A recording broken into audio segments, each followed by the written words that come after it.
Hello बच्चों, let's discuss this question. Consider the following statements. पहला statement है cell growth is a continuous process in terms of cytoplasmic increase. और दूसरा statement है DNA synthesis occurs only during two specific stages in the cell cycle. Choose the correct option. A statement 1 is correct but 2 is incorrect. B statement 1 is incorrect but 2 is correct. C both statements 1 and 2 are correct या D both statements 1 and 2 are incorrect। इस question को solve करने का जो की concept है वो है आपके सेल साइकिल के बारे में जानना। यदि हम सेल साइकिल की बात करें तो सेल साइकिल में दो मेन ग्रुप्स होते हैं, मतलब दो मेन इवेंट्स होते हैं। एक होता है आपका सेल ग्रोथ और दूसरा होता है आपका सेल डिवीजन।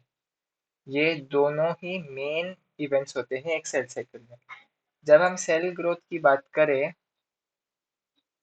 तो वो इंटरफेस में यूजुअली काम करता है, मतलब इंटरफेस में सेल ग्रोथ दिखता है और ये एक कंटिन्यूअस प्रोसेस होता है इंटरफेस के दौरान, मतलब सेल कंटिन्यूअसली ग्रो करता है।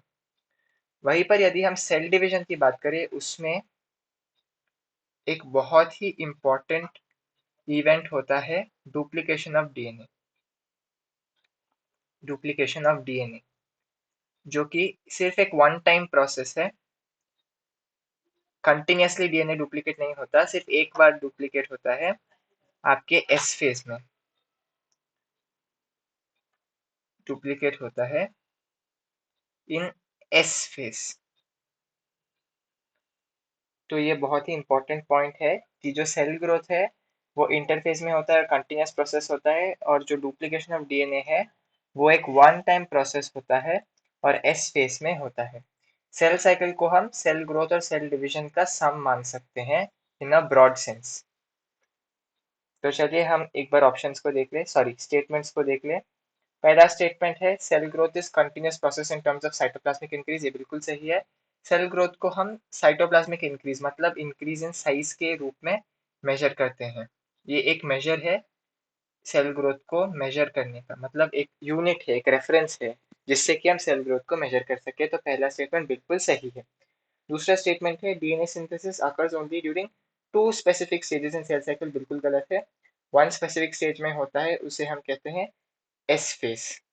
तो पहला स्टेटमेंट सही है, दूसरा स्टेटमेंट गलत है। तो चलिए ऑप्शंस देखते हैं। A statement 1 is correct but 2 is incorrect, ये सही है। B statement 1 is incorrect but 2 is correct, गलत। Both statements 1 and 2 are correct, गलत। Both statements 1 and 2 are incorrect, भी गलत। So the correct option to this question is option A. Statement 1 is correct but 2 is incorrect. Hope you've understood it well. All the best.